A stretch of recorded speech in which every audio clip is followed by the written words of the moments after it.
Class 8 exercise 1.2 question number first का first part 4/7 plus fill up is equal to 0 है। तो 4+7 में ऐसा क्या ऐड करें कि 0 हो जाए। तो सिंपल सा है, -4+7 ऐड करेंगे तो ये 0 हो जाएगा। ठीक है। 5/6 में ऐसा क्या प्लस करें कि 5/6 ही हो जाए। तो ऑब्वियस है कि 0 ऐड करेंगे। ठीक है। तो इस तरीके से करने ये दो क्वेश्चन। अब आते हैं अगले क्वेश्चन पे, थर्ड वाले पे। -2/7 plus 3/7 is equal to 3/7 plus fill up. तो ये आ जाएगा -2/7 इधर। ठीक है। इस वाले क्वेश्चन को देखेंगे, -2/7 प्लस 1/5 प्लस 3। ये क्वेश्चन एक्चुअली में मिसप्रिंट है। तो यहाँ पे आपको 7 दिख रहा है इस पॉइंट जगह पे, इधर 5 होगा तभी यहाँ पे आ सकता है। या अगर यहाँ पे 7 होगा तो यहाँ पर 5 नहीं होगा इस जगह पे, यहाँ पे भी 7 ही होगा। ठीक है। तो अगर उन दोनों केस में आप यहाँ पे अगर 7 ही रहने देना चाहते हैं तो यहाँ पे 7 कर लीजिए, अगर यहाँ पे 5 रहने देना चाहते हैं तो यहाँ पे 5 कर लीजिए। बाकी इसका आंसर जो आएगा वो आएगा 3/5। 3/5 जो ये वाला डिजिट है वो इधर आएगा, क्योंकि ये एसोसिएटिव प्रॉपर्टी से रिलेट करता है। अब मैं प्रॉपर्टीज के बारे में भी थोड़ा समझा दूं।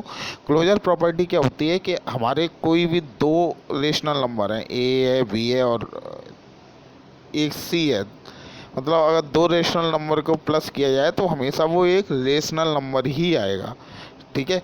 कम्यूटेटिव प्रॉपर्टी में होता है a+0 is equal to a is equal to 0+a। मतलब क्या है कि अगर हम कोई भी एक रेशनल नंबर लेते हैं, उसमें कोई दूसरा रेशनल नंबर अगर प्लस करते हैं तो उनका जो आंसर आए वो भी रेशनल नंबर आए, और इसका जो इन्वर्स आए, a+0 है या a+b होता या b+a या 0+a, कुछ भी ले सकते हैं हम। हमने 0 लिया है लेकिन हम b भी ले सकते थे। कोई एक पर्टिकुलर, अगर हम यहाँ पे बी लेते तो यहाँ पे हमें चेंज करना पड़ता, कुछ ना कुछ एक सी लेके चलना पड़ता। ठीक है। इसलिए हमने यहाँ पे 0 लिया है। बाकी कोई ऐसा वो नहीं है कि आप क्या लेंगे, आप कुछ भी ले सकते हैं। एसोसिएटिव में क्या करना है, ये प्रॉपर्टी होती है a+b+c is equal to a+b+c। ठीक है। इसका मतलब है कि ये जो ब्रैकेट में है ये पहले सॉल्व होंगे, प्लस सी, ये दोनों बराबर आने चाहिए। ठीक है। अभी प्रॉपर्टी आगे के क्वेश्चंस में आएगी तो पता चल जाएगा। ठीक है। सेकंड क्वेश्चन पे आते हैं। सेकंड क्वेश्चन क्या है, verify the closure property of action following rational number. 4 part ना, मैं एक पार्ट कोई सा बता दे रहा हूँ। तो पहला ही पार्ट ले लेते हैं। ठीक है। तो उसमें क्या है, 1/2 दिया है और प्लस करना है 7/9 से। रेशनल नंबर है, सिंपली इन दोनों का एलसीएम लेंगे, 9 2 18 हो जाएगा।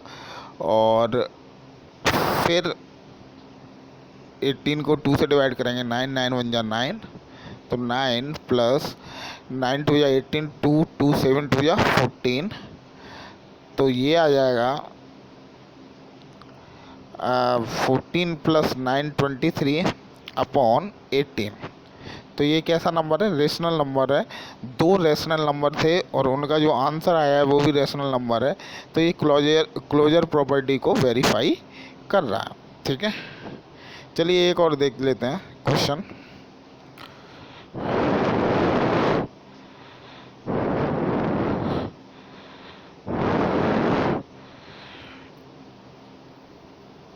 क्वेश्चन है हमारा 5/9 प्लस -4/9।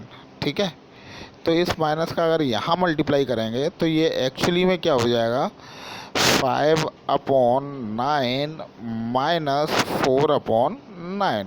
दोनों का एलसीएम क्या आएगा, 9। तो ऊपर सिंपली 5 - 4 हो जाएगा, और 5 - 4 क्या होता है, 1/9। तो यहाँ पे भी ये क्लोजर प्रॉपर्टी को फॉलो कर रहा है, क्योंकि ये रेशनल नंबर आया है और ये दोनों भी रेशनल नंबर ही थे। तो इसी तरीके से करने हैं, आप देख लीजिए, ठीक है। थर्ड क्वेश्चन पे आते हैं। Evaluate the following using the property of addition of rational number. इसमें कुछ नहीं है, इसमें पिछले वाले क्वेश्चन में हमें दो टर्म्स दिए गए थे, 2 रेशनल नंबर दिए गए थे। इसमें 4 रेशनल नंबर है, उनको प्लस करना है। तो करते हैं, क्या करेंगे, -2/3 दिया है, +1/2 दिया है, और ये हो जाएगा -7/9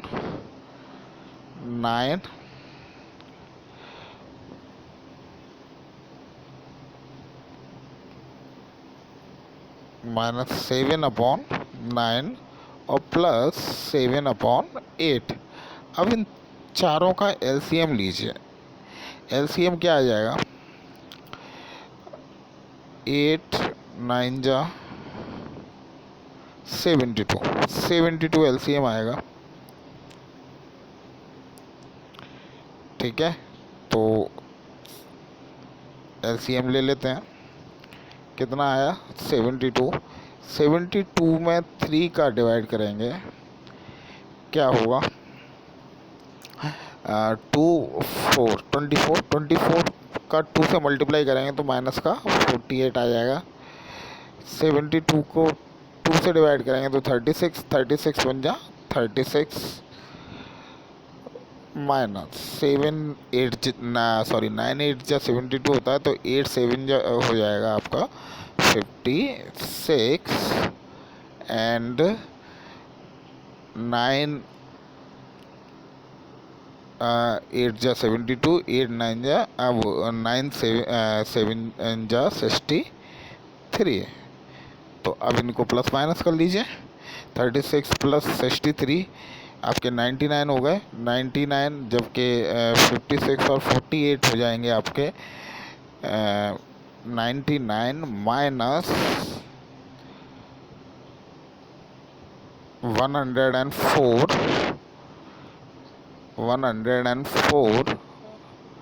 और अपॉन में 72। तो हमारा जो आंसर आ जाएगा वो कितना आ जाएगा, -5/72 क्लियर। तो इस तरीके से करेंगे, अगला वाला भी ऐसे ही कर लीजिए। अब आते हैं फोर्थ वाले क्वेश्चन पर। फोर्थ क्वेश्चन में right a rational number which is additive inverse of its own. ऐसा रेशनल नंबर लिखना है जो खुद का एडिटिव इनवर्स भी हो।